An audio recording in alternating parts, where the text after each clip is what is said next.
Etimeskut Eminler'de hamam işletmeciliği yapıyoruz biz. Elektrik faturalarımız bizi ekonomik olarak çok zorluyor. Şu anda yaklaşık her ay, yani geçen sene bu ay 6-7 bin lira gelen elektrik faturamız bu ay 30-35 bin civarında bir elektrik faturası geliyor. Maliyet olarak her türlü zor durumdayız. Doğalgaza da gelince doğalgaz faturası da 3.000-3.500 lira gibi gelen doğalgaz faturamız şu anda 32-33 bin lira civarında bir doğalgaz faturası geliyor. Devletimizden ve Sayın Cumhurbaşkanımızdan kesinlikle bir yardım talep ediyoruz bu konuda. Belediyelerimizin bize hiçbir şekilde kesinlikle en ufak bir yardımı ya da Etimeskut Belediyesi'nde, Büyükşehir Belediyesi'nde bize herhangi bir en ufak bir yardımda talebinde de bulunduk. Kesinlikle bize bir yardım talebinde yapmıyorlar. Gerçekten çok zorluk çekiyoruz. Yani bu yetkililerden yardım bekliyoruz. %16 gibi bir elektrik indirimi diyorlar sanayi elektriğinde. Şimdi bu sadece neden elektrik sanayiyi kapsıyor? Neden yani? Biz sanayi değil miyiz? Biz de 380 volt elektrik kullanıyoruz. Neden sanayiler? Neden yani şehir içinde ya da şehir içindeki büyük işletmelere bu indirim gelmiyor? Mesela bana bu indirim gelmiyor. Neden sanayiye geliyor da bize gelmiyor? Yani ben de 380 volt elektrik kullanıyorum. 30-35 bin civarında bir sanayide bir dükkan, bir tamirhane 3-5 bin lira elektrik kullanıyorsa ben kullanıyorum 30-35 bin lira elektrik. Bu bana daha makul değil mi yani? Ben daha önce gelmesi gerekmiyor mu? Bizim bundan yararlanmamız gerekmiyor mu? Neden yararlanamıyoruz bundan?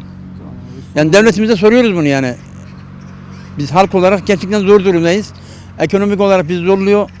Şu anda işletmemiz zor durumda. Yani bu elektrik ve doğalgaz yüzünden mağduriyet yaşıyoruz. Belki de kapatmaya kadar gideceğiz yani.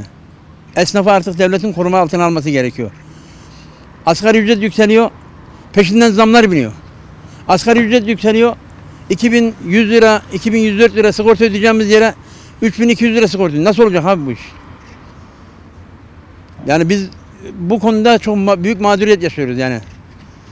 Yani yetkililerin mutlaka bu işe bir el atmasını önemli rica ediyoruz. Vallahi şu an faturalarda pek bir indirim yok, işin açığı.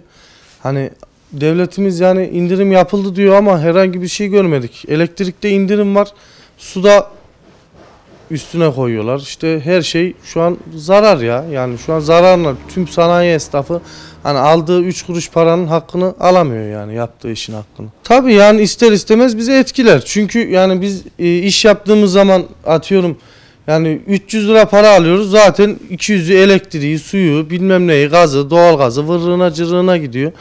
Yani indirim olursa tabii bizim için daha iyi olur. Müşterimiz için de daha iyi olur. Biz 300'e yaptığımız işi 250'ye yaparız, 200'e yaparız. Herkes için tabii faydası olur. Allah herkesin yardımcısı olsun. Şu zor zamanları hep beraber atlatacağız inşallah. Mobilyacıyım ben kendim. Yaklaşık 30-35 senedir bu sanayideyim ama yani son bir senedir yani yükselen elektrik faturaları bayağı bir yüksek yani. 5.000 liradan açıldı. Yani ilk gelenler 1750-1800 civarından 5.000 liraya kadar çıkmıştı yani. Tamam tüketimimiz fazla ama yani metreküpü çok yüksek şu anda. Esnafa gereken uygulama indirimli yapılması lazım yani. Yani şu anda zaten elektrik ve doğalgazda hepsi yüksek yani. Tek o değil yani. Talebimizin uygun bir şekilde indirim yapılması yani. Esnafın şu anda bütün işi elektrikle yani. Sincan sanayisi böyle. Her taraf böyle yani. Yani indirim olmasını talep ederiz yani. Bu elektrik faturaları çok aşırı geliyor. Bir, müşteriden biz diyoruz bir life kaldırmaya 50 lira istiyoruz. Çok diyor adam bize. Yani bunu devletten bir önlem alması lazım bu çalışanlara. Özellikle küçük esnaflara. Küçük esnaflar böyle bitecek, böyle giderse zaten. Ya en azından bize bir teşvik versin. Elektrik faturalarımızda yardımcı olsun.